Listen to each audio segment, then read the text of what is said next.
Bismillahir Rahmanir Rahim. Alhamdulillahi Rabbil Alameen. Greetings of peace. Assalamu alaikum.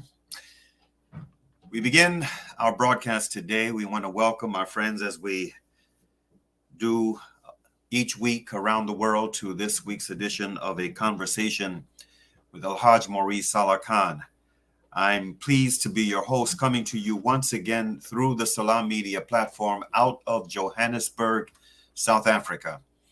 Salam Media is an online portal for humanitarian journalism. We don't just report the news, we advise you on what you can do about it.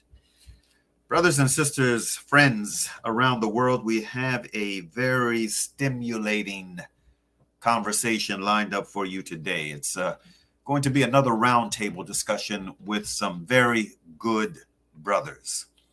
Some of the brothers have already joined. There are a few brothers that are still having some connection challenges. So inshallah ta'ala, we hope to bring them on board soon enough. But to get started, to kind of lay the groundwork for this conversation, we want to say that the topic, the theme for today's discussion will be what's on my mind. Brothers reflect on the challenges of our time. I've invited these brothers to the table to discuss the things that are really, that really have their attention right now and how they feel about these issues that are at times raging within the public square. To our respected audience, you will notice that for today's broadcast, we have a couple of young elders. That's how I could describe them, a couple of young elders. And the remainder of the brothers, the majority, will be seasoned elders. These are certified elders for a conversation that is a very serious one. And there's a tendency sometimes for some of our younger folk to think of the seasoned elders as kind of being out of the loop in terms of, really what's happening now and, really understanding the nuances of modern day challenges. Sometimes there's a tendency to put a lot of emphasis on our shuyukh, the scholars of our age, and kind of be dismissive of the elders that are not from this class, and even the younger folk that are not from this class. But the reality is this: knowledge, information and knowledge is acquired through a variety of means. One of the most valued sources of information, believe it or not, young brothers and sisters, is age, experience. When that age, that life experience is seasoned with faith, there's a tremendous amount of intellectual and spiritual wealth that can come down the pike for those who are mature enough to understand such a nuance. With that said, Brother Sadiq, I forgot to ask you, brother, if you got that that piece of video that I sent late last night. If you did, I'd like to play that right now and kind of set the tone for the discussion that's going to follow. Growing up, I used to talk a lot about my dad. There were obvious things I saw that I thought and felt he would have done better. And generally, but When God brought me to the position of leadership, I started cultivating a healthy respect for him.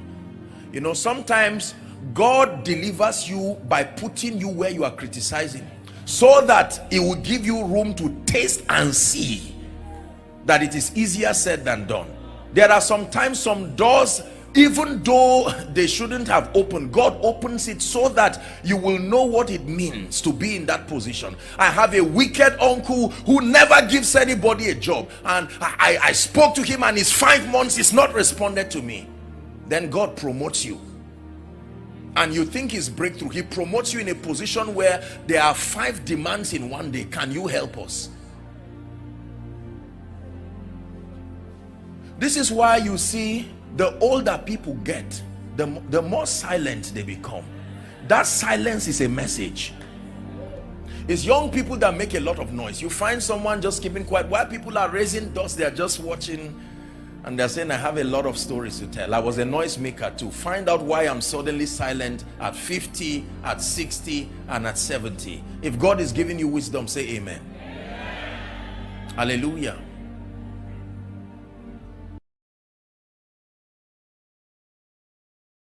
I couldn't have said it better. MashaAllah. Okay, let's get into it. We have invited to the table for today's discussion brother from the West Coast, from Oakland, California, Amir Abdul Malik Ali.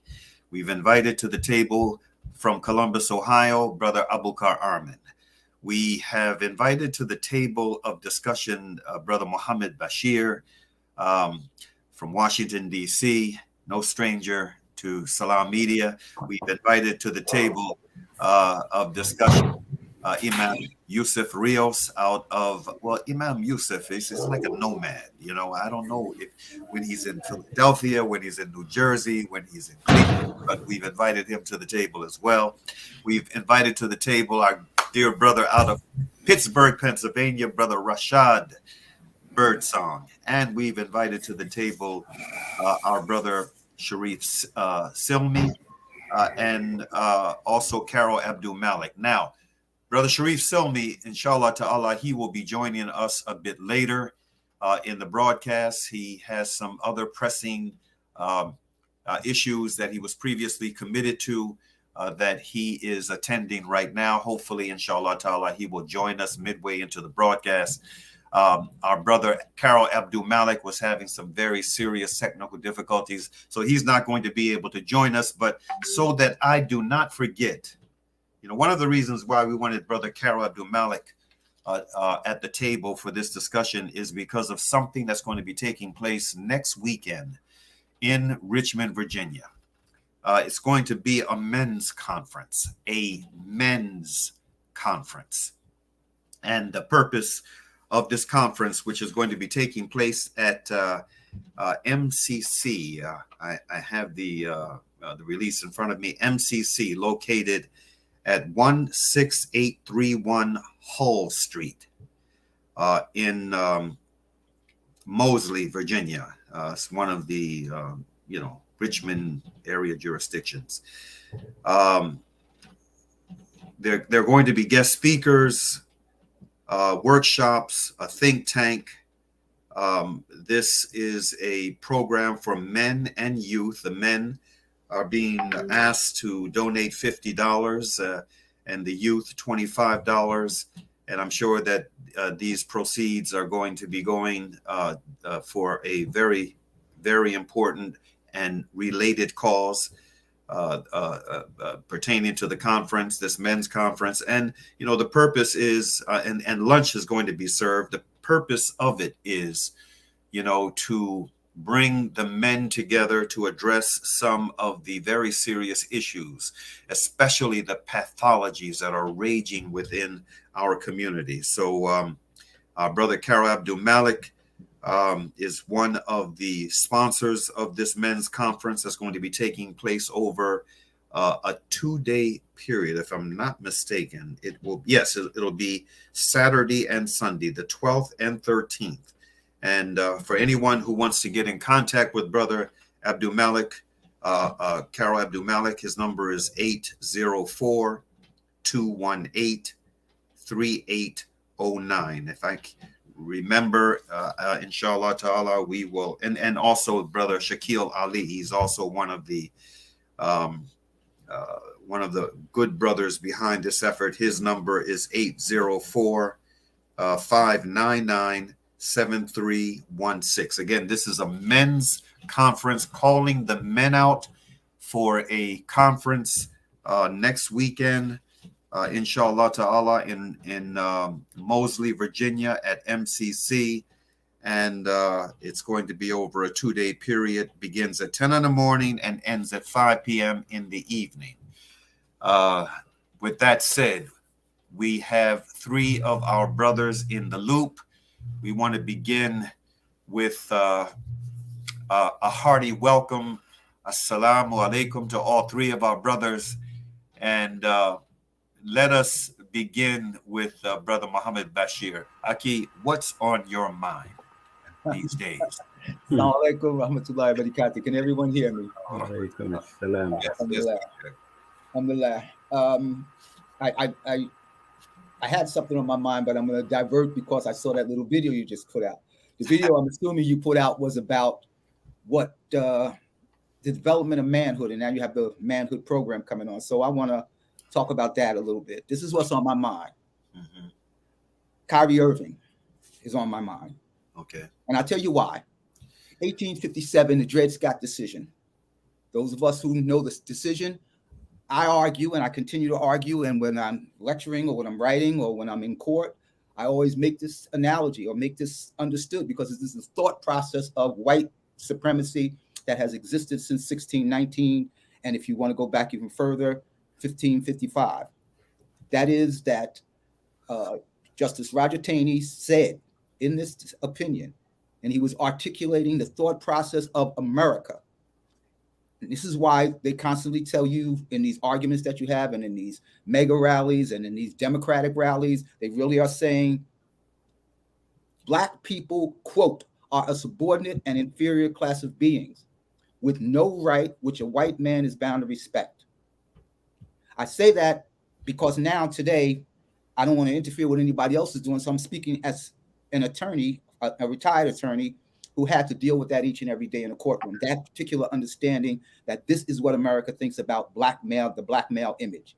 Kyrie Irving is just the latest iteration of a black man has no right that a white man is bound to respect. And I think we need to begin to wrap our heads around this particular issue, this particular case, because he's high profile. Each and every day, our kids go through it. They go through it with police shootings on the street. They go through it with denial of job opportunities. They go through it with, I'll pick something, healthcare situations. They go through it with poor education, lack of education, lack of respect for each other, self-hate. All these things are iterations, creations by a system that we each and every day wake up and get involved in. Now, just to give you a little bit of background on Kyrie Irving, because I'm making a different point about somebody else that we all know and love. On October 25th, so that people know, on October 25th, the New York State Supreme Court issued a decision in a lawsuit by transit workers about the mandatory vaccine in New York. And they vindicated everything that Kyrie Irving was saying when he decided not to take the shot. They indicated in here, I'll read you from the ruling. All right. This is the judge's decision. Being vaccinated does not prevent an individual from contracting or transmitting COVID-19 as of the day of the decision. CDC guidelines regarding quarantine and isolation are the same for vaccinated and unvaccinated individuals. The petitioners should not have been terminated for choosing not to protect themselves. We have learned through the course of the pandemic that the vaccine against COVID-19 is not absolute. Breakthrough cases occur even for those who have been vaccinated. The court ruled that this was an arbitrary and capricious ruling. The person who stood in the way of that and made it a national or a national issue was Kyrie Irving. And then 2 days later, he gets hit with a what I would call, truth be told, a racial slur. When someone calls you anti-Semitic, especially if you're someone from his community, they call you anti-Semitic. That's a put down, attempt to bring you down. And everything that has happened after that has been attack on Black manhood, not just him, on Black manhood in and of itself. It is about breaking him in public the way you whip a slave. Now, frankly, I've heard arguments that this is an employer-employee relationship. I've dealt with employee-employee relationships. And in many states, there's a employer can terminate you for no cause. But that's not the issue. That is not the issue. The issue is bigger than Kyrie Irving, and the youth in this particular culture are learning from this particular incident because he's such a high-profile figure. And as we begin to try to address our youth and try to encourage them toward right conduct, this is going to be a major topic on their lips.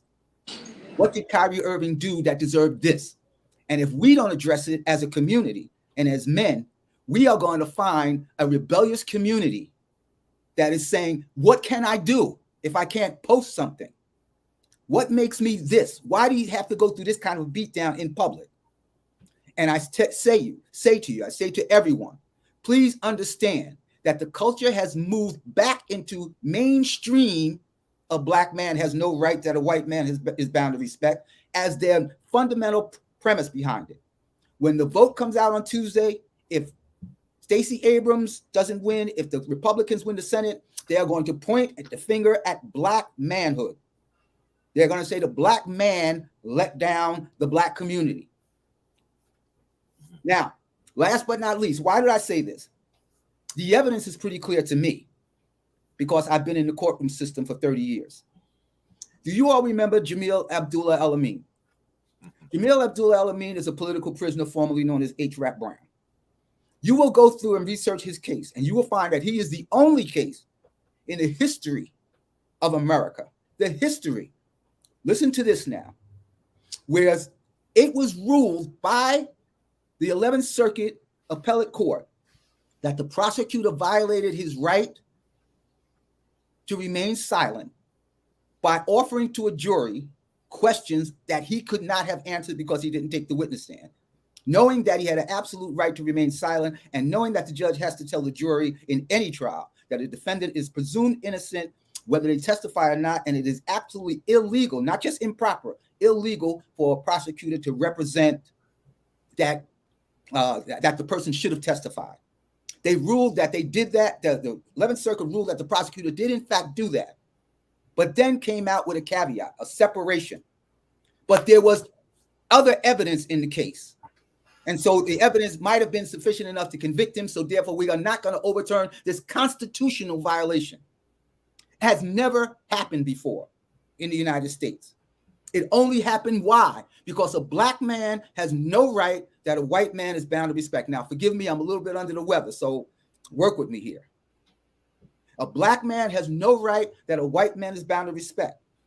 Our community is going to have to wrestle with that because it's going to come back. Islam in this country is going to come back to what is the Black man's position, the so-called Black man, the so-called African-American, the so-called man born here, raised here in America, who knows racism, white supremacy better than any other people, whether they come here or whatever, knows it from top to bottom. What are we? What do we stand for? Our children are going to ask that. I got a son, alhamdulillah, he's hafiz the Quran since he was 16.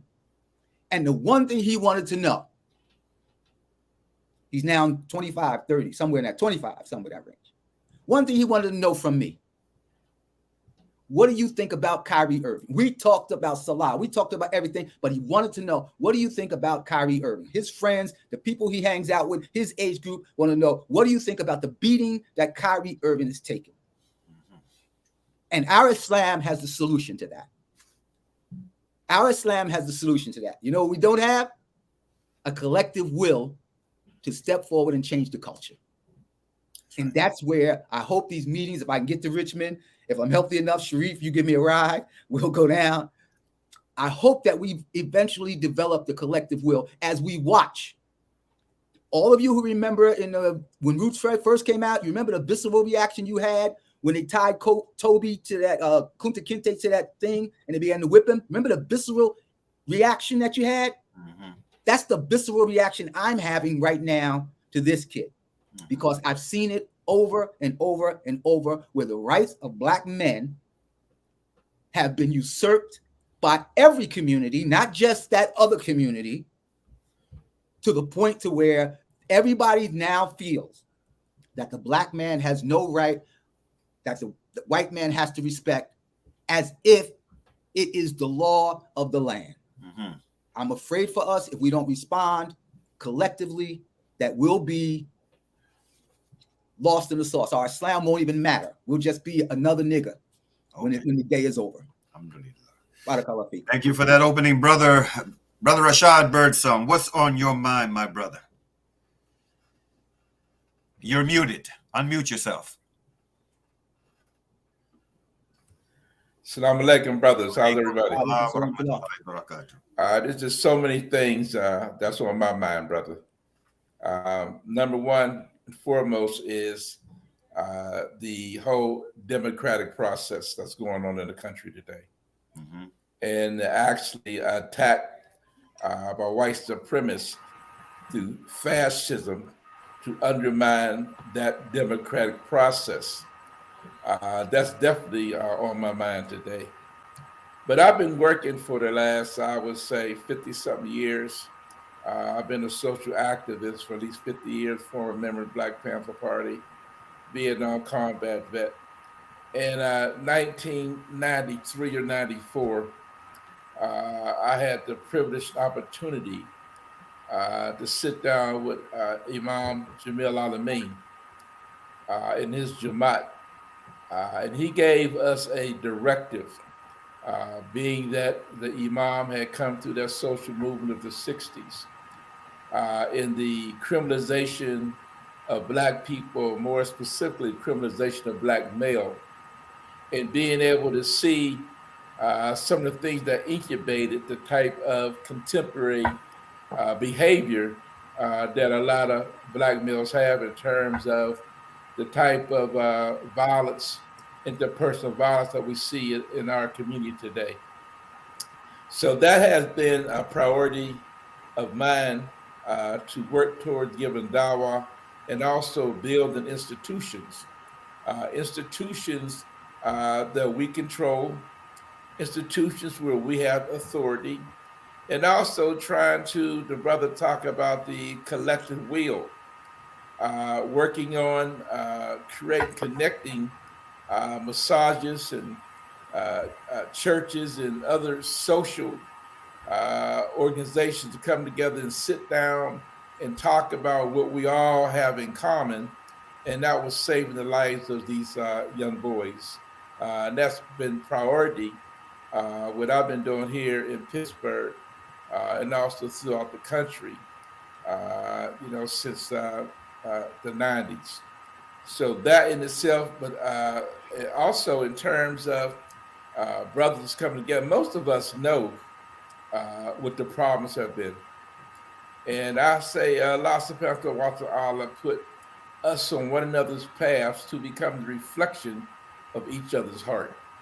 So I think this is a heart game now. It's a heart movement now. It's a spiritual movement now.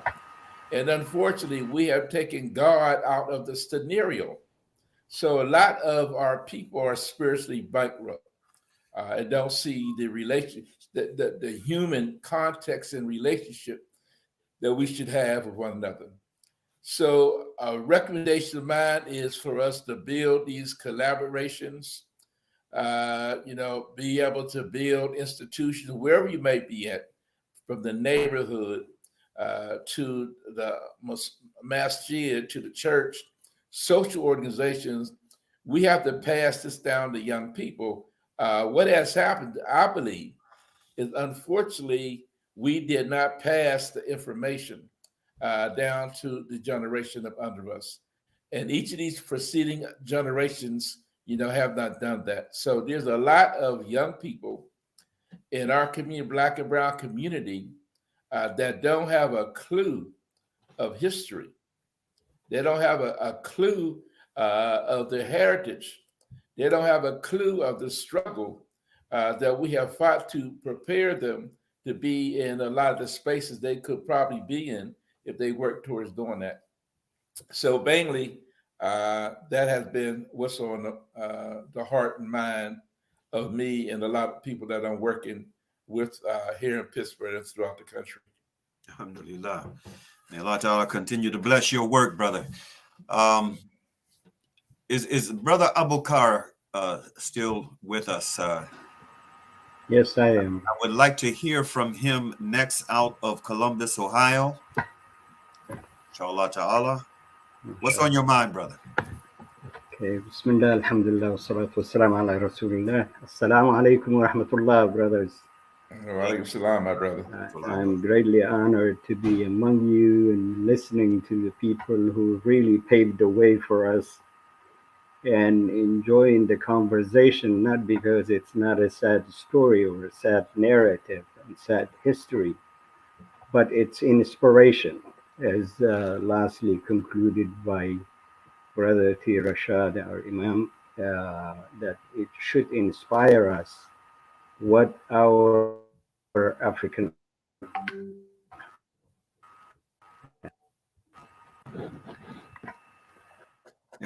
You're having some connection problems, Aki. We are not hearing you. We're going to come back to you, Brother Abukar. Let's hear from Brother Sharif Silmi. He's also an attorney. He's a practicing attorney. Our brother Muhammad is retired, but Brother Sharif is still active. What's on your mind, my brother? We'll come back to our brother Abukar, inshallah.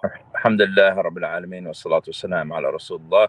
Assalamu alaikum wa rahmatullah. I hope everybody's doing well. Nice to see our dear Sheikh Saalakhan. Inshallah, everything's good with you.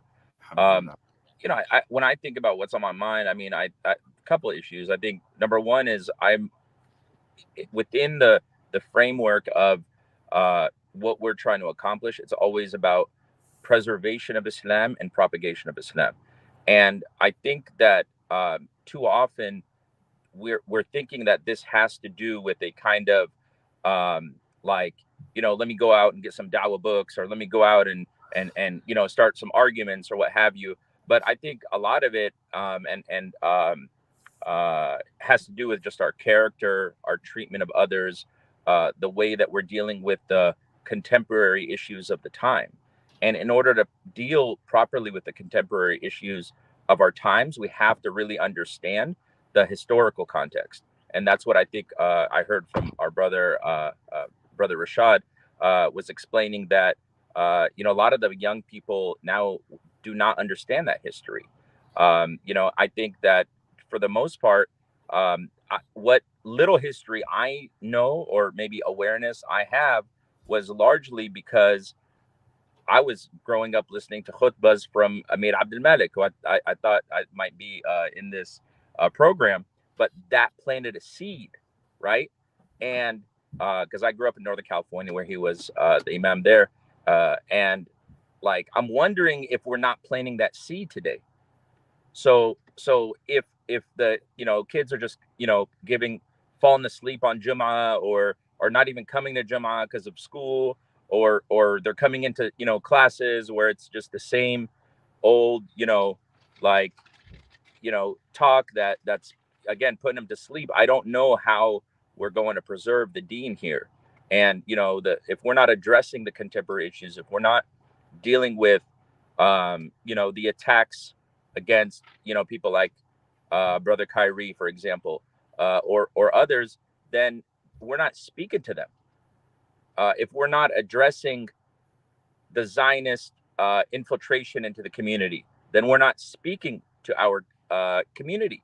And I think that, to me, is a little bit of what's been going on. I mean, I think we're having a situation where we're not addressing the actual mega issues. We don't even have mega issues.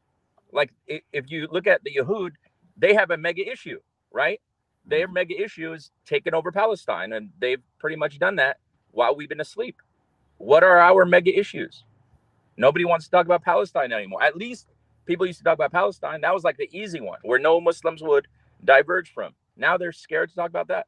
So, you know, I mean, it's getting somewhat depressing at times, but alhamdulillah, I think there are you know, whenever that happens, we get a little bit of upliftment and you know, brightness comes through. But you know, so that's kind of where I am right now, Sheikh. Okay, alhamdulillah. Thank you for that, brother. Next, let's go to Imam Yusuf Rios. And where are you coming to us from, brother? What city are you in right now? Right now, I'm at the ICNA conference in Edison, New Jersey. Okay, alhamdulillah. So I'm back home on the East Coast still. You know, after being in the Midwest, Cleveland specifically, and Chicago, I was in Michigan for a little while, but I'm back on the East Coast, back home after so many years of exile. And what's on my mind is, just coming back home and seeing the condition of the Muslim community in general. I spent a year as an imam in Union City, North Hudson Islamic Educational Center with the mostly Arab Palestinian community and others, seeing the condition of the Muslim community on a spiritual level, mental level, and political level. And then just what's going on in Philadelphia with the continual genocide of the Black-Brown community, and tying that into what's going on at a national level with Kanye and Kiri and stuff like that. People look at this stuff from a certain lens. I think we have a political discourse crisis, whether it be the Palestinian issue or the Black question, or how do we deal with people at the border, or how do we apply Islam to the context. In order that, Aristotle talked about political philosophy being the highest level of philosophy because it deals with the good in society and it deals with the well-being of the society and so on and so forth and communities. We just, as a Muslim community, we just have a serious political crisis, when it comes to how it is that we're envisioning community and how we organize ourselves, how we respond to issues. And that is the problem in the Muslim world overall. You know what I'm saying? The political is something that is anathema. It is something that is evil, is separated from the deen. And it's just like, a lot of imams even have moved to that level, you know what I'm saying, whether they're scared to speak. And to be more simple, we have two different positions in the Muslim community, the position of the citizen and the position of the person that's not a citizen. So the political orientation is going to be completely different than we have, along with that, the position of the person that is born here and the person that's not born here, the person that's tied into historical struggles and so on and so forth. So not to overspeak, because I have a lot of elders in the room, our political philosophy is off. And as long as our political philosophy is off, we're not going to have leadership and we're not going to have an orientation. You know what I'm saying? Until we are able to analyze what we want as far as community and what are the challenges on the ground and what are the obstacles, and what is the right type of leadership that we should have. We're not going to be able to go into any movement forward. This assault, particularly right now in the Black community, is serious. It's not light. You know what I'm saying? This is what we get post BLM. And we don't realize there's an erosion of civil liberties and human rights and everything like that. And there's not much more than that I could say. The murder of our youth. We have Muslim youth in Philadelphia now that are involved in being murdered or murderers. This is where the dawah has gone, the disintegration of our communities, the movement to the right. The Muslim community is moving right, which means now it's going to be supporting, whether it is Zionism or white supremacy. We're in a crisis mode. There's no doubt.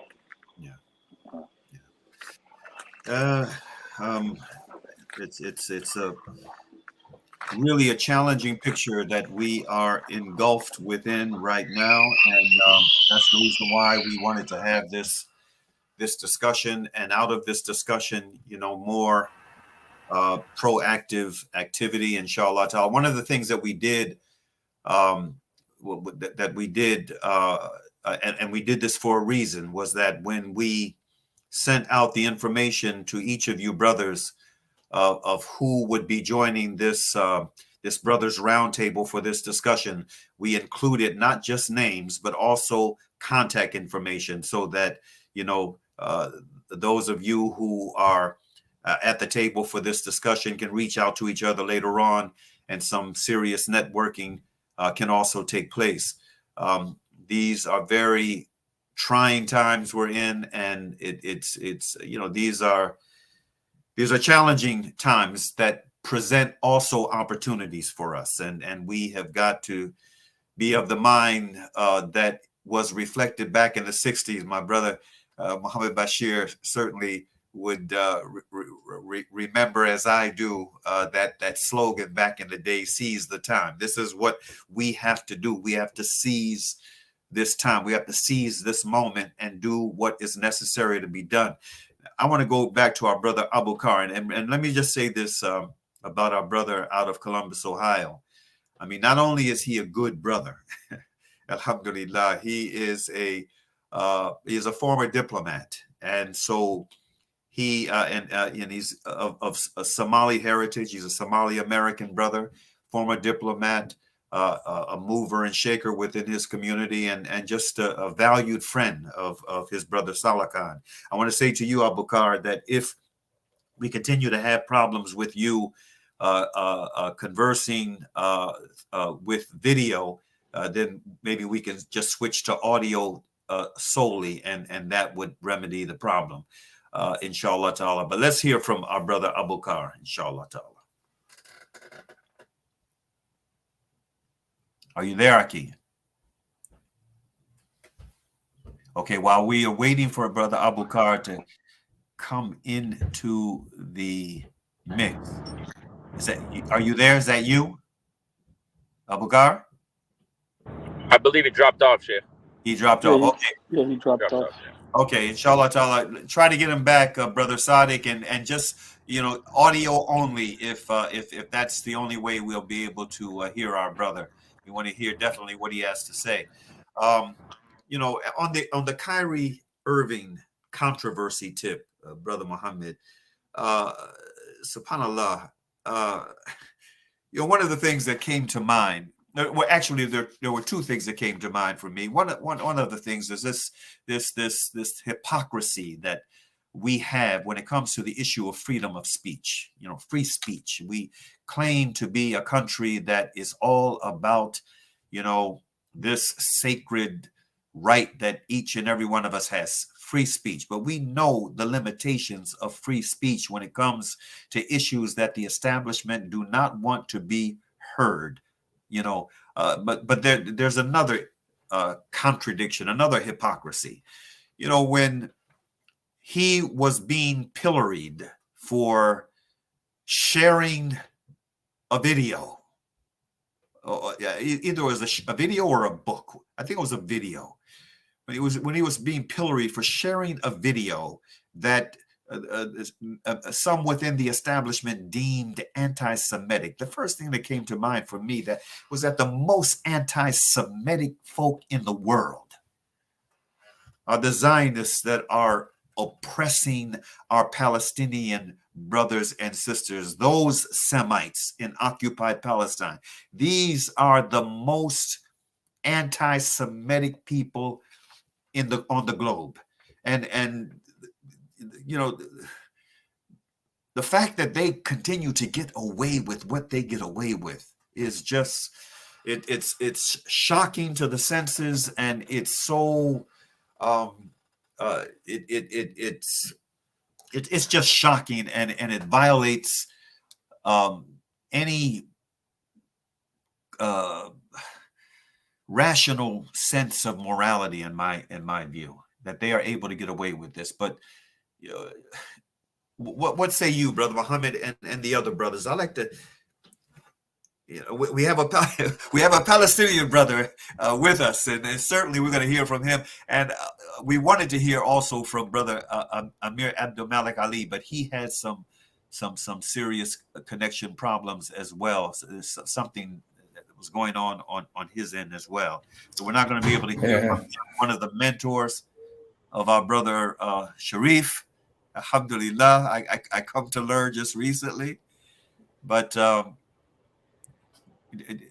did I hear? Can I speak to that real quick, my brother? This is Go ahead. Yeah, this isn't no new strategy. Right. I mean, like anybody, I mean, that's why Imam Jamil Al-Amin is where he's at today. Yeah. That's why all Roshel McGee is where he's at today. Yes. So whenever, we have spoke out, as black men or brown men of color or anybody around the truth, whenever we became revolutionaries, whenever we took our shahada, whenever we did anything that's counteractive to the authority that the power elite and power structure have over its people, then they identified you. They will beat you up. They will whip you. They will embarrass you. They will shame you. And same thing as slavery. Whoever was that buck that came out of the indigenous slave experience that had the nerve to give leadership, that's what they did. So this isn't a new strategy in terms of how people that speak up get treated by white supremacy racism. That's why it's so crucial that we begin to become independent thinkers. That's why we got to begin to build our own economic wealth. That's why we have to build our own, educational institutions. And that's why we got to be able to tell our story and take back the narratives of the lie that have been told about, African descendants in this here country. So it's just a matter of standing up and speaking. Cut yourself off. He got cut off. Okay, brothers, I want you all just to weigh in. Just weigh in respectfully and with this conversation. Just come with your thoughts. What the? Can you hear me? Yes. What the chef just said, and what everybody else said, you take it and put it in, just condense it, and what you find is the community is in need of leadership. The community is in need of, to Sharif's point, character and example that will attract the younger generation, at least will hold the younger generation. You know what held me in Islam? Malcolm X got assassinated. I was a kid. It was my community, my uncle Haji Sham, who went to get the body. My dad who helped go get the body. That was the first time I wore a kufi with pride. As I began to get older, I'm looking for more examples. Mm-hmm. The Black Panthers come along. I got my kufi in one pocket, my tam in the other pocket. I'm looking for examples. And there's nothing like that. There's nothing like that engages young people better than the examples. Just like on the opposite end, there's nothing else that defeats young Black males, young Muslim males coming in from other countries than to watch a young man do nothing, do something that is so minute, and get whipped and tarred and feathered in public, be made to submit, which is really what they're trying to get him to do. I mean, they literally put out a list of 6 things that he has to do in order to claim his manhood, what's left of his manhood. So the opposite side of me getting inspired is also the same opposite side of what could bring about the detriment to our next generation, who will be afraid to speak up, who will have fear of talking about Palestine, and be afraid to talk about the Uyghurs. This guy who owns the nets is allegedly part of the Chinese group that is persecuting Uyghurs, but he's complaining. Shaq allegedly owns the movie theater where the movie premiered, but nobody's talking about him. It's the guy who spoke up, beating him down so that the next generation, my sons, your sons, will be too afraid to speak out. We have to be in the forefront of this discussion so that they can see the character of the believers, that we don't buck dance, we don't back down. We stand for truth no matter who it's for or who it's against. That's the example that we have to set right now. I am not against lectures about dawah and lectures about how you make your salat and everything. I love them. But at some point, there has to be that vanguard that says, let's take this thing on in a different way so that they could see who we really are as men. Mm-hmm. You know, just to add on to that, inshallah, when you think about what happened with the persecution of Imam Jamil al-Amin, it's either that the Zionists are taking a playbook out of the Americans, or the Americans are taking a playbook out of the Zionists. Because you look at, like, why do we have a Palestinian leadership that's so corrupt and weak? It's because they've killed all the real leaders, or they're in jail. So, I mean, we could have the same situation here if it's not already the case.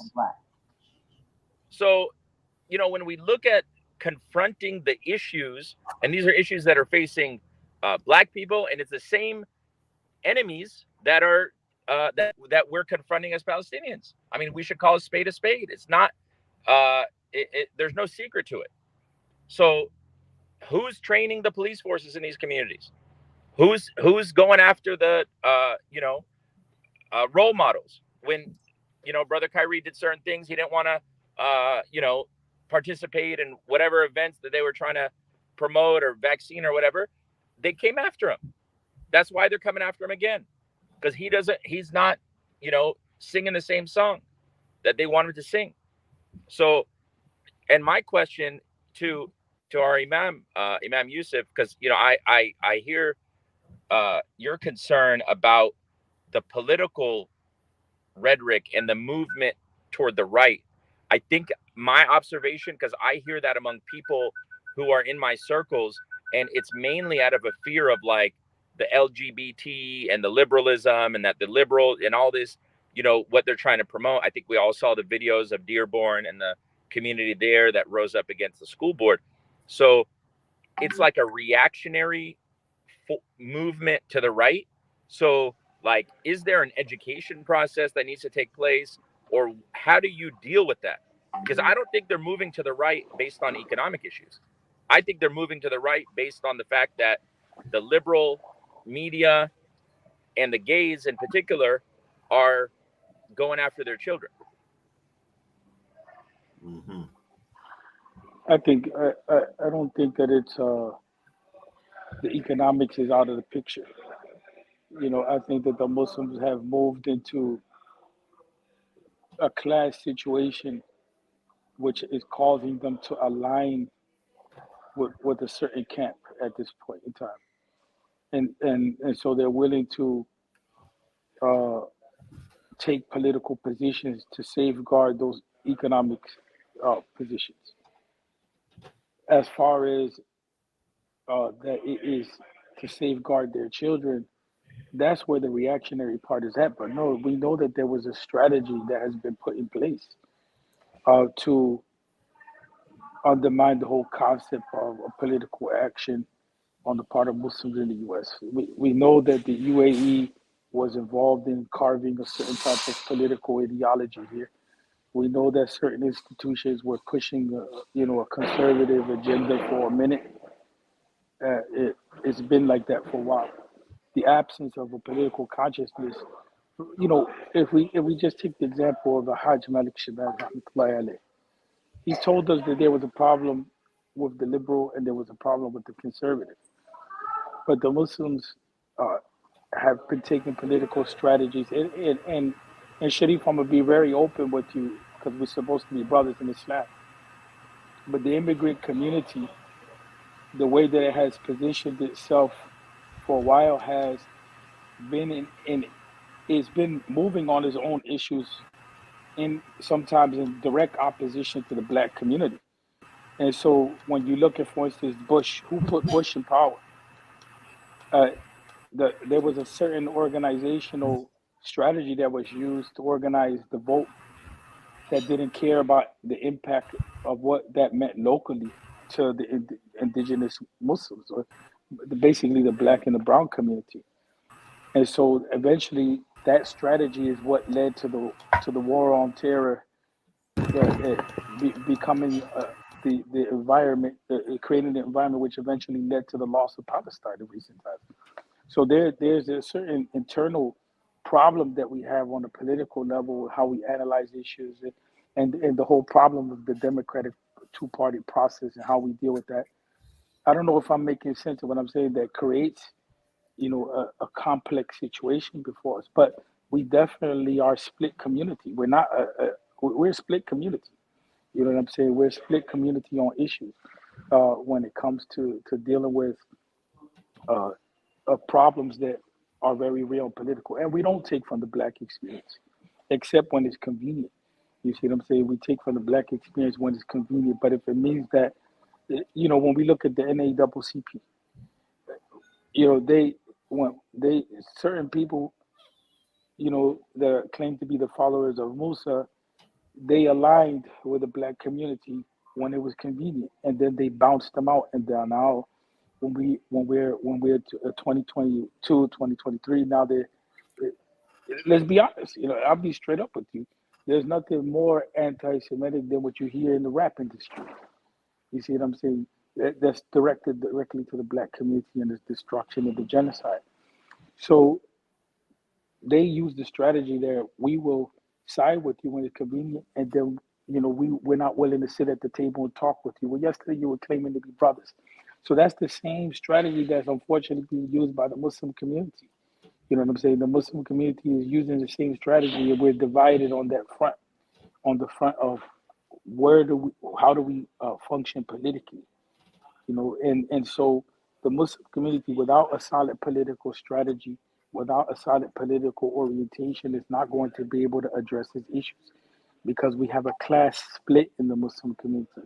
So right now, even the Palestinian issue is done, in the Palestinian community is done. You know what I'm saying? Who's dealing with it in reality? Palestine has been wiped off of the map. So all of that political movement that was done in the Muslim community, specifically in the immigrant community, got us to zero. Now the Muslim community is moving right. So why even talk about Islamophobia when you're back into the neocon hands? The neocons are the ones that are shaping the ideology of the Muslim community. Jordan Peterson is one of the most Googled, followed person in the Muslim community right now. So Jordan Peterson just went into Palestine recently, not on the Palestinian side.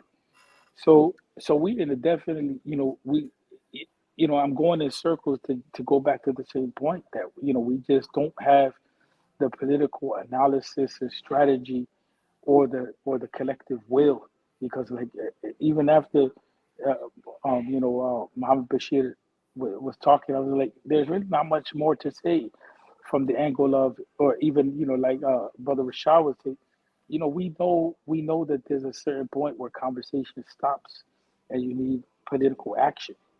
If our analysis is clear and our understanding is clear, then there's no follow-up at the end of the day. Our communities are not there to follow up on anything. So each community right now is fragmented, left on its own. Whether it's the Desi community dealing with what they're dealing with, they're dealing with the same phenomena.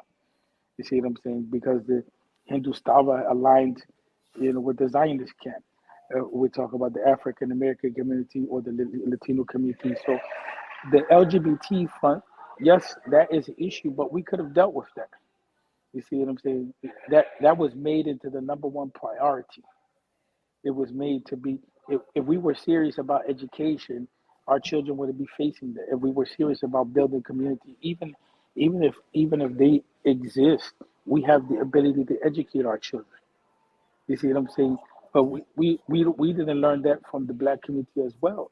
You know what I'm saying? That how we want to say that we're about a certain struggles, but then we put our children to be educated by the same people that we say that we have an issue with. See what I'm saying? We're not in charge of our own education. So politically, we can't make any moves because institutionally, we're not there. So right now, our hands are tied on multiple fronts. So unless we start dealing with more practical stuff, building institutions, or having an institutional response, and kind of getting to this complex issue of how do we deal with all these political needs of the Muslim community. We don't have the political ideology to navigate that right now. I don't know if I would like to get some feedback because I like to modify my Well, thinking as well. we unfortunately we're not going to have the kind of time that I really wanted for feedback, subhanAllah, but because we only have an hour. The hour is almost up. What I propose that we do, and inshallah ta'ala we can set this up. I want to have for it to be at least a 2-hour Zoom meeting, conference, at least 2 hours on this. Inshallah ta'ala, we will set it up within the coming days. Right now, because we're so short on time and we have not yet heard from our brother Abu Bakr Armin, he's on the line. We want to hear from him. Brother Abu Bakr, what's on your mind these days, brothers? Brother. Assalamu alaikum wa rahmatullah, dear brothers. I apologize. I was stuck and technical problems 4 times. So I'll just make it quick. My points. I'm sure I'm not going to be able to cover what my concerns are, and my brothers already covered eloquently many of the topics that I wanted actually to talk about, from racism to organizing ourselves to everything else. And I was hearing the issue of Palestine and the Zionism and all of that. Just quickly, before I get into it, I just want to say, and please brutality and breaking down the American man and all of that, I was hearing different pieces of it. We know that many of these police forces, and I'm not sure if somebody already mentioned that, if not, if so, I'll move on, were trained by the Israeli forces. We're aware of that, I hope. And there are a lot of literature out there here that has not said that before. The knee on the neck and breaking the bone, all of that were applied on the Palestinians many years ago. So that's one thing. The second thing that really is on my mind, aside from, as I said, these other issues, is the issue of ta'assub, which is really blind loyalty to one cause or one belief or one political party or one particular race or group or what have you, which is really prominent within our community. I, as a person who comes from Somalia, but a lot of people see from the distance as a united Somali who really work together on in accomplishing this or that. But what they don't know is, like, when it comes to clanism and all of that, there's a great deal of ta'assub, that blind loyalty to one belief to the other, that really is a zero-sum and destroys the interests of others, which goes back to what my brother here was saying, that we kind of undermine one another, sometimes knowingly, sometimes not knowing what we're doing to one another. It becomes a zero-sum competition, basically. So it exists within all the small communities, whether we live in Columbus, Ohio, or elsewhere. It goes into our nations. It goes to, as mostly the ummah as a whole, because we are directionless, leaderless, and all of the above. Because we don't get opportunities like this to really talk about what are the real issues without really holding back anything and being honest with one another. يا أيها الذين آمنوا وكونوا مع الصادقين. Allah subhanahu wa ta'ala says, oh, people of faith, fear Allah and be with those who are the truth tellers.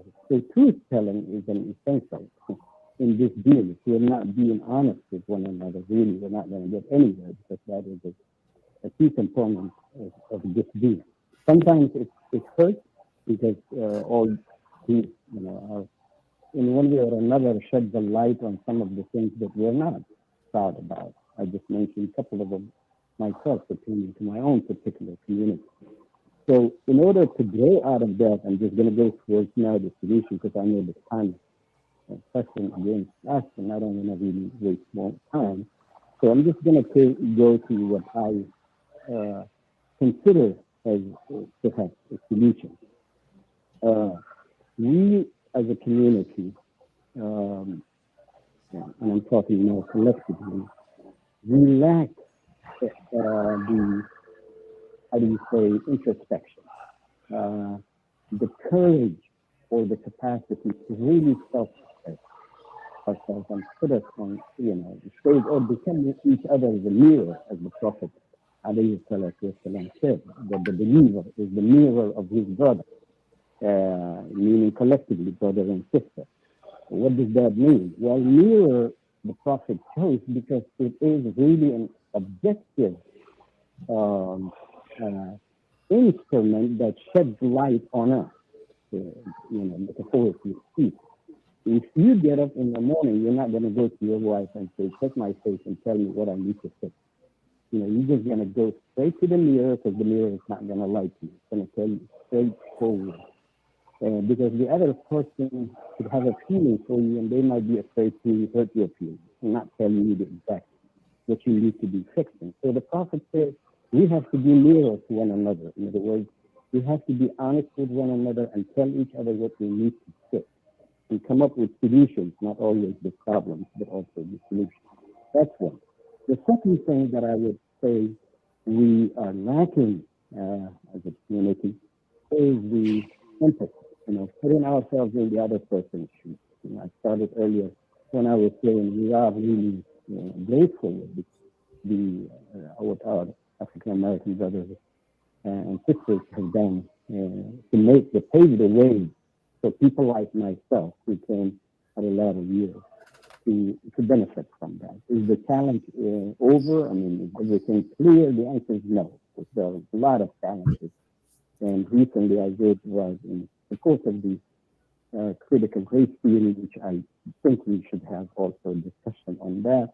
And I was talking about also critical faith theory in the sense that we now have people of color, people who are Muslims, we're not just having a problem with systemic, racism or otherism against us, targeting us, but as a people of color, but also people who are Muslims, whose faces are also in the crosshairs. So two more things. The third one I would say probably is strategic thinking, which was mentioned several times, mashallah, tabarakallah.